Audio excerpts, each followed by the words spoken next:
our first episode of Word of Torah with Moshe Abrams. I am so excited about doing this partnership with you. Actually, since you and I met a number of years ago, I've always been super eager to participate with you because in many ways, though we have not met in person, are kindred Right. spirits, like Yeah, absolutely. kindred spirits. So when you started teaching Hebrew, and which really caught, to be honest with you, it blew my mind. All of a sudden, I hadn't heard from you in a while, and all of a sudden, Yeah. boom, boom, boom, you're out. You finished your college or your studies that you wanted. You moved back to another place, and boom, you're now teaching Hebrew. And It's, so I went to your class, and you said something very profound right at the beginning of the class to me, or before this episode, is the best way to learn is to teach others. And it's absolutely. brilliant. I mean, you nailed it. And so the reason why that we're doing this is because we want to learn more. That's number one. And number two, we're wanting to encourage people to not be afraid of Hebrew, the written words of Hebrew and the Torah itself. Don't be afraid of it. You don't need to be intimidated. And your goal is to get somebody to be, some fluent speaker, but to be able to look at the words, break them down, and know what they mean for themselves. And that's an incredible mission to have. And so Absolutely. for a bit, Moshe, introduce why you are where you're at right now. Well, I mean, just to kind of speak to what you were saying then about having that connection, being able to get close to the Torah, I always go to that kind of beautiful quote from Rabbi Tovia Singer, because he sometimes he just puts it in an absolute nutshell. And there's one time when he says, reading the Bible through a translation is like kissing God through a towel. And I think about that all the time. That's amazing.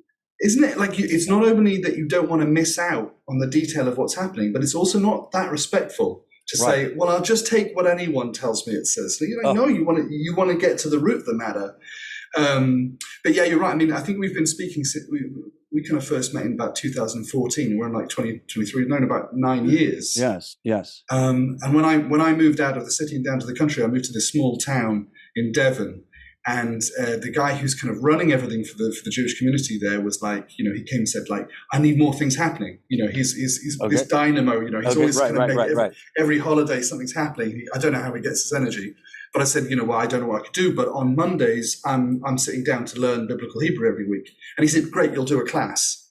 That's like you got wrangled in to teaching a class because you wanted to learn. Right. I think you've turned 2 pages at once then, with what I was saying to him. And he said, no, nonsense. He said, I don't know how to teach a class. And actually, I was a primary school teacher at this point, So I knew how to teach children. And he was like, well, he quoted the Lubavitcher Rebbe. He said, if you know Aleph, teach Aleph. Right. And, so I started teaching that class, and that class was rubbish. But that was 6 years ago. And actually, so is that the class that all the little old ladies, the pensioners, were falling asleep in? Well, they weren't even falling asleep. They were like a primary school, an elementary school class. Right. They were, going on tangents, and they were going back and forward, and I couldn't control them. I was like, this is like my first day teaching primary. And then I said, okay, eyes on me in 5, looking this way in 4, closed mouths and open eyes in 3, and it worked. And so I was like, oh, actually, what works with children works with adults as well. So I started bringing in color, and I started bringing in, silliness. I was like, oh, silliness is the core of this thing, because it's going to be fun, You're right. But what you said about not being scared, I mean, so many people find this kind of thing intimidating. I've got a lady who's in her 80s, and when she started learning me, she kept on telling me, oh, I won't be able to do this. And I was like, you're not allowed to say that anymore. You're banned. You're in trouble if you say that. Good. Yeah. Because she's amazing. She's in my flagship class. She's been going the longest few years now. Right. And she's great. But she had to get past that idea. She had to stop saying that she couldn't. As soon as she said, maybe I can, No, and I think what your style of teaching, and you're going to discover this, you're watching this video for the first time, you're going to discover that you'll get pulled into it and you're learning before you really know it. And that's brilliant. If you're doing that on purpose or just something you stumbled over, it doesn't matter because it works. Okay. Right. And then I think the key is you are keeping it true to even the primary school level. Heck, we can all learn. But I think as well, I can't take a credit. really, because this book is just a really good book. Like that's what it comes down to. I can't believe it says that. You're like, you're like, I've read this 100 times and I never knew it said that. You know, and you're actually sourcing a book that's the oldest and most read book in the history of mankind, and it's still a good book. Yeah, and it still has more. It still has the kind of the ability to kind of go to shock you and go, oh, can't say that because it. Okay, so Moshe, we're going to dive in because I don't want to take too much time. Cheating the person's going to be watching this, and so if you're watching this, we want you to do me a favor. Go to Word of Torah on YouTube. Just type in Word of Torah. You'll find Moshe's YouTube page. Subscribe. Please do that. That's first. Number two, if you are not a subscriber to NETIV online on YouTube, take time to subscribe to that, and you're not going to regret it. A lot of great places, things to learn. So where do we start in this big? Somebody picks up the Torah. Well, I just have a portion of one book. But if somebody picks up a Torah book and they see the Hebrew writing, which in and of itself is intimidating, right? If you're English, you look at this foreign looking text and say, I might as well be studying Japanese. So what can you say to us that's going to help me break that barrier? Like, give me the first thing that helped me break that barrier. Let's go to word one. Let's go to the first word of the Torah. Genesis 1:1. Absolutely. Because one of the things that I'm going to go on a little tangent again now. Go for it. Because I think this language is actually really political. Because the languages that went before it, you had a different symbol for every word in the language. And that's a bit of an issue, because that means, you know, if you want to read a newspaper, you've got to learn 3,000 different symbols. So the only people that could read were the richest people, you know, that could afford an education. But now you come along with Hebrew, which is a phonetic language, only has 22 characters. You only got to learn 22 letters, and it's written the way it sounds. So then you can get in on this, and this is how it works. It works in a really kind of beautiful way. So this is the first word, Bereshit. We're going from right to left, just like Arabic. A lot of the languages in this region have this. So we have this letter here is the letter Bet, makes a B sound. Right, we're good so far. But underneath all of this, there's a root, and every word in the Hebrew language starts off with a three-letter verb root. Yeah. Right. And it's a verb, which means it matters what you do. This is what's going to come under it. If you want to understand what something is, you've got to understand what it does. Like the word for, you know, often gets translated as bird, but actually it's a flying thing, is oaf, because your faith means to fly. So it's literally like, this is the thing that flies, this is the thing that, you know, that walks on the land. So this is the mystery of Hebrew, which is so great, is you're saying that within that word itself contains the essence of what it is talking about. Absolutely. That's absolutely. the most beautiful thing. Yes. And this one is very simple, because you can't say this with all of the translation. But with this word here, the translation is actually pretty good. In the beginning is a pretty good translation. What's happening is you have the root right in the middle, Reish, Aleph, Shin, right? So literally Reish. It's the verb to begin, right? And this little it on the end, Yod Taf, is making Reishit, means the beginning. But the Bet, right, which is named after a house. The word for a house in Hebrew is Bayit, right? And it looks this like little... Yeah, it's almost like a sukkah, you know, like the idea that you have got a little wall and a floor, and as a prefix, when you add it onto the beginning of a word, it means in or with, which makes sense, because, you know, a house is really only worthy if you can go in it. Like it has no use if you can't go in it, right? So it literally means in the beginning, Reshit. Now, some people will say, oh, well, this means a house, and Rosh means a head, and Aleph means an ox's head, and they make some sort of special kind of story. But the problem is, Hebrew isn't a pictogrammic language. It may have taken symbols from pictogram languages, but it isn't. It's much more simple than that. But means in or with, and Reshit means beginning, so in the beginning. So far, so good. In fact, you can take all of these other words that have this Resh root, because you don't just make one word from one word. You can make a bunch of different ones, depending on what you do. So you have Bereshit, Reshit, Rosh. Rosh is a head, right? Right. Rishon. Rishon is the first. Rashiti is the initial, right? Rashi, the famous rabbi Rabbi Shimeon Yitzhaki, Rashi, is a joke because his name means, it's a nickname and it means Right. the chief, right? Right. But they all come back to this roots, and they all are on a theme, firstly, beginning, head, first. By the way, Rod, what do you think about beginning with the head? How do you feel about that as an idea? Beginning with the head, that's the actual brilliant part, is it shows it's the head of everything. Right. Absolutely. It's the lead of everything. If you want to find out the source of all the universe, it begins here. Absolutely. And it says it in the word. That's what's so cool. Yeah. And this plays out in the culture, because the head of the year, in English we say the new year, but in Hebrew we say Rosh Hashanah, the head of the year, and at the beginning of the month we say Rosh Chodesh, the head of the month. What about a person who heads up a yeshiva or educational institution? Absolutely. Rosh Hashiva. Yeah. Absolutely. So everything begins, and really, we're not talking, when we talk about God, we're not talking about, a dude on a cloud playing a harp with a big beard. No. We're talking about this intangible infinite that we can't really put a kind of a limit on. So really, all of the act of God is thinking things into existence. So it's Correct. Beautiful that it starts with this. Rashi starts with this head. There's something we can do as well with this word, which is playful, but it's not really how the language works. But it's nice for a speech or a speech at a wedding or something like that. Mm-hmm. Is you can break it down deliberately wrong. Like you could take this word Bereshis, and although we know that the root is Resh, Aleph, Shin, these three letters in the middle, you could break it in the middle and say Berashit, which bara is the verb, just like here, is the word to create. And shis in Aramaic means six. So you could say, if you cut it in the middle, Barashit, it means created in six, which is nice and it's clever, but it's not really the root meaning. You're allowed to do it so long as you know that that's not really what's happening. It's like correct. It's also allows you to sort of get an understanding of what's happening in this time frame. That maybe this idea that six is there's 6 days of creation.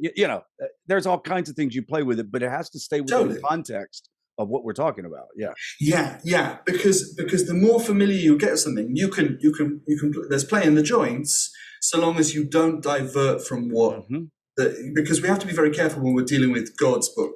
Like if God made this, we don't want to be like, crowbarring in ideas that aren't really there. Yeah, just willy-nilly coming up with concepts that make you feel good based on your own maturations. Yeah, I agree. Right. We've got to approach with reverence, I think. Right. Beautiful. So, Bereshit in the beginning.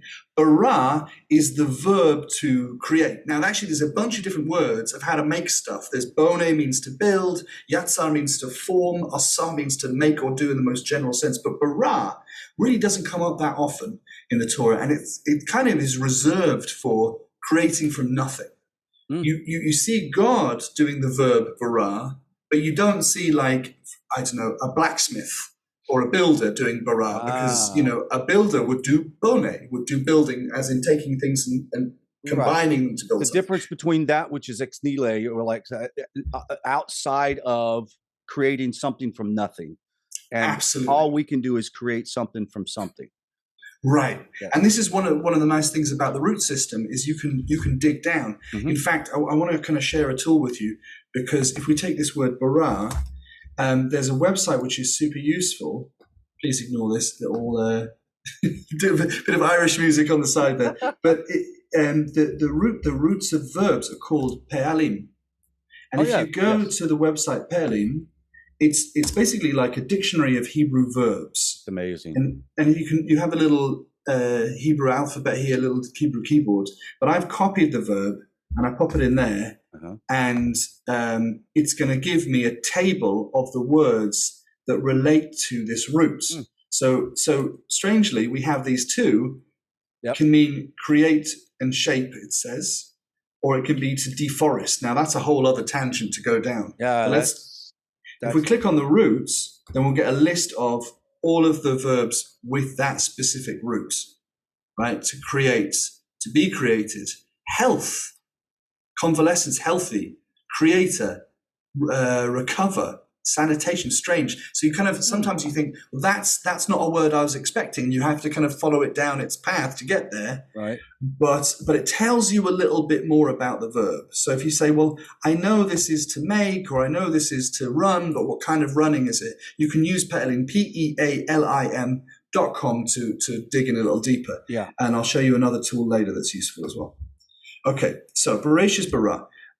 Notice as well, this is good to know about Hebrew, is we have, this is a verb, and afterwards we have Elohim, right? Now, Elohim is one of the words for God. It's not actually God's name, Elohim. It is a noun for like a deity. And we know which deity we're talking about here. We're not talking about any of the false deities. They're called Elohim Acherim, which means gods afterwards. Because of course we really just started with the one true God. Right. But later on we'll get the name of God, and we can actually look at the root of the name of God and find out what undergirds the name that God has kind of chosen for itself. But what you have first is you have the verb, and then who's doing the verb. Now Hebrew doesn't have to do that, but it really very often you get verb first and then who's doing it. So bara Elohim, although it technically means created did God, it means God created. So Bereshit bara Elohim, in the beginning God created. And then we get this one extra word here, et, which we'll talk about in a minute, which is actually not something that ever gets translated into English, not because it's being left out, but because it's not necessary for our functioning. It's not necessary for our language. Do you see what I mean? There's some differences in the way languages work. Right. Just as we're passing, I just want to point this out because I've made a slide for this to tell you. There are some symbols on here which are vowels. Like underneath the aleph, there is this segol, this triangle of little dots. I like to think of them as 3 little eggs in a nest, and they make an eh sound. Okay, that's good. That's good. Over the lamed, there's a dot, and because it's over, it makes an O sound. So low. Low. Underneath the chirik, there's this little dot, and there's also this little wishbone. Right. And the wishbone is not a vowel. What that is a musical cantillation. Right. So I'm going to leave them in here now so that we get used to ignoring them until we're ready to sing. No, I think it's a great idea. And also, I like the fact that you did not talk about vowels up front, because we're not wanting to cloud things up. What we're going to do is give you the basics, and you're going to learn your vowels as we go through. So don't sweat this. If you see all these dots and go, oh my goodness, I don't even know what he's talking about. Clearly, it's all right. Watch this. A lot of these things, you've got to make a mark on a page, and just say, right, that's my first mark. Where do I go from there? Because you could approach this from so many different things. And some people want to sit there memorizing letters, for a few weeks. And that's absolutely fine. If that's the way your mind works, that's perfectly fine. But sometimes you want to get straight into the Torah and go, let the story carry me along, and I'll get the grammar as I'm going through with this. And it's okay if you don't kind of absorb everything we tell you from the beginning, because it'll all eventually get there. You just need like something to start with, and you can build out from there. Mm-hmm. So this word here, et, this is an object marker. And what that does is, in every sentence, there's a subject who's doing the verb, and an object that's being done to. Like, for example, if I pick up this pencil, I pick up the pencil, I'm the one picking up, so I'm the subject. The pencil's being picked up, so it's the object. Right. And this et points to the thing which is the object. So Bereshit bara Elohim, God is the subject of the sentence because God's doing the verb. Et hashemayim, the et points to shemayim, which is the thing which is being created. And hashemayim is the heaven. Right? So Bereshit bara Elohim, et hashemayim. And then we get a second et, we get v'et haaretz. So et doesn't mean and. The vav here means and. It's a prefix. You stick it on the beginning of something. If you want to say fish and chips, fish is dag in Hebrew and chips is chips. So if you want to say fish and chips, you'd say dag for chips, right? There you go. So we're sticking the ver onto the et because it's a convenient place to put it, and then we get haaretz. It's interesting as well, though. It makes sense that the Torah describes the heaven as being created first and then the earth. Yes. Because, it's God first, then us. Correct. We have a cousin religion, wonderful people. I think maybe I don't necessarily agree with their ideas, but the people themselves are wonderful. But there's a paradox in their religion. They say this is a paradox. Could God create a rock so large that he himself could not lift it. And for them, that's a problem, right? Right. But for us, it's not a problem. And I'll tell you why.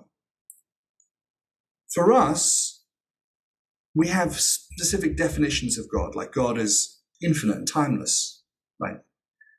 And so could God do something which is self-defeating? The answer is no, right? Could do something, he can't destroy himself, God can't die, God couldn't become finite because it's not God anymore, right? So all of those things are silly to us. So if you could create a rock so big, no, God can't do that. It's something God, but our cousin religion doesn't like the idea of saying God can't do something. Well, you know, God can't punch itself in the face. That's silly, right? We don't want it to, and it couldn't. It's not something that can happen, right?